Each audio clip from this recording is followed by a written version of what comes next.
Hi, my name is Deanna Nelson, and I will be giving a presentation over falls prevention and education.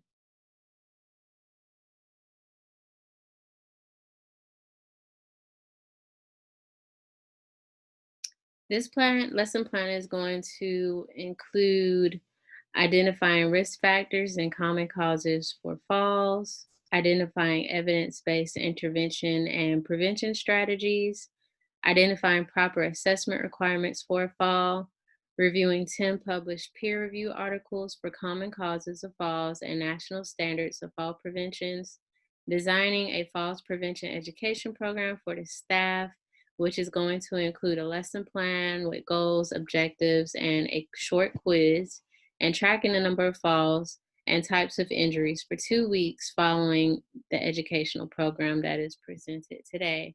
I will also be using my speaker notes as to keep me on track as we go through this lesson.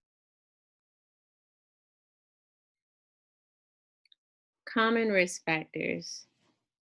Common risk factors for falls include patients being on one or more high fall risk drug. These drugs can cause dizziness, sedation, and even syncope.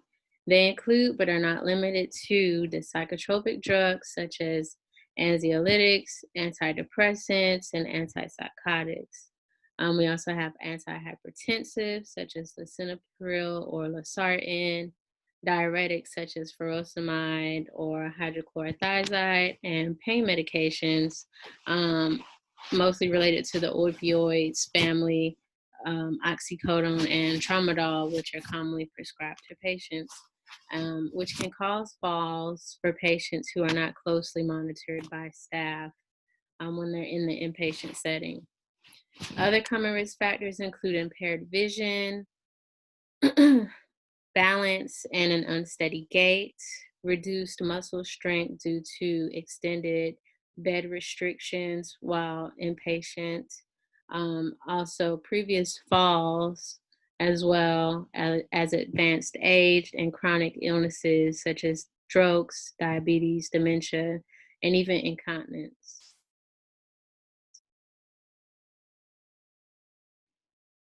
Intervention and prevention.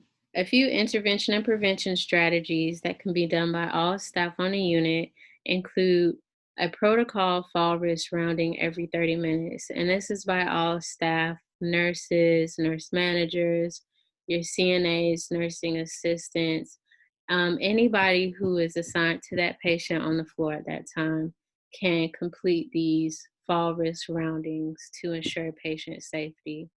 We can also provide quarterly fall CEU courses for staff. This just keeps staff updated on educational content of falls and just keeping at the forefront of everyone's mind. We can also use toileting schedules for patients, frequent orientation to the unit as well, especially for those who have acute confusion or have been diagnosed with dementia. Removing clutter from the floors, such as cords, rugs, or any unnecessary items, and implementing bed and chair alarms can also help reduce patient falls.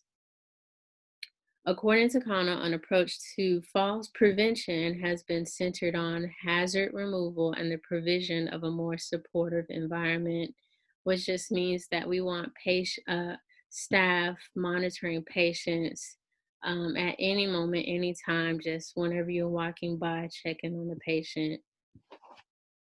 Fall risk armbands can be used for patients to identify those who are at high fall risk, signs on the doors, fall contracts, and fall risk socks.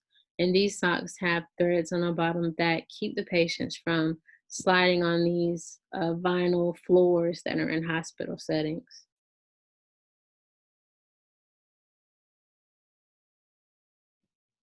Assessment process after a fall. Proper assessment should follow after a patient has experienced a fall. Having a patient fall um, can not only be traumatic to the patient, but to the staff as well.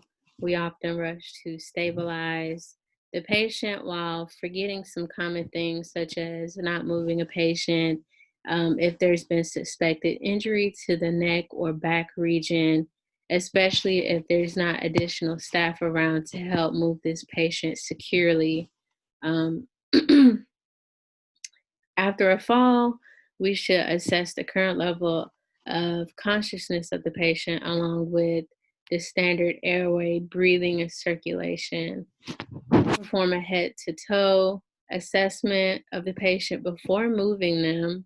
Um, this just includes looking for those injuries to the back of the neck, the head, assessing vitals, looking for scars, marks, and abrasions, orienting the patient to time and place, asking them questions such as, do they remember their name? Do they know where they are? Do they know what year it is? How old they are?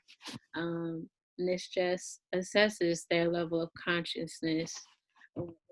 Been a change in their condition. Direct contact with the head and making sure that the limbs are able to be rotated. This is for any breakage if the limbs are broken. Pain in the hip, the spinal and pelvic area, as these are some of the most common areas to get injured when a fall has occurred. And you can do this by checking for any shortening of the extremities if the patient says that they do not have any pain in those areas.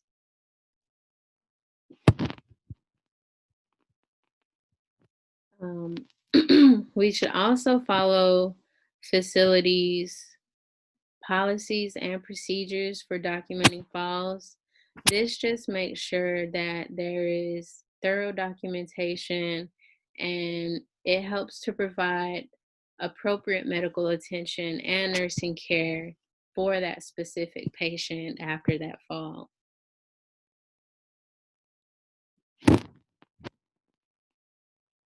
Prevention education. Fall prevention is a major issue in healthcare organizations. It can drastically change the patient's level of functioning, their quality of life, and increase the length of their hospital stay. Unless a major change is present in the patient's condition while they are in the hospital, their fall score is likely to remain the same from the time they are admitted to when they are discharged from the facility.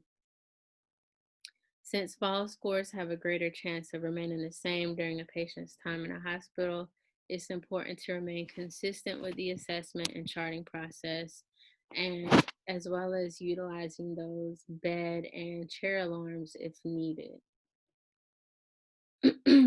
By posting a patient's fall risk score, we can also visibly see them in the room. We can see them at the nurse's station so that everyone's aware and has a better understanding of the patient's fall risk score. And it's clear whether or not, bed alarms are on or off.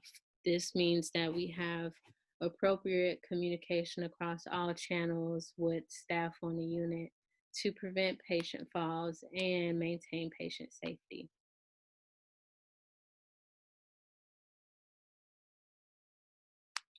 Right, that's it. Thank you for watching my video on patients intervention and fall preventions.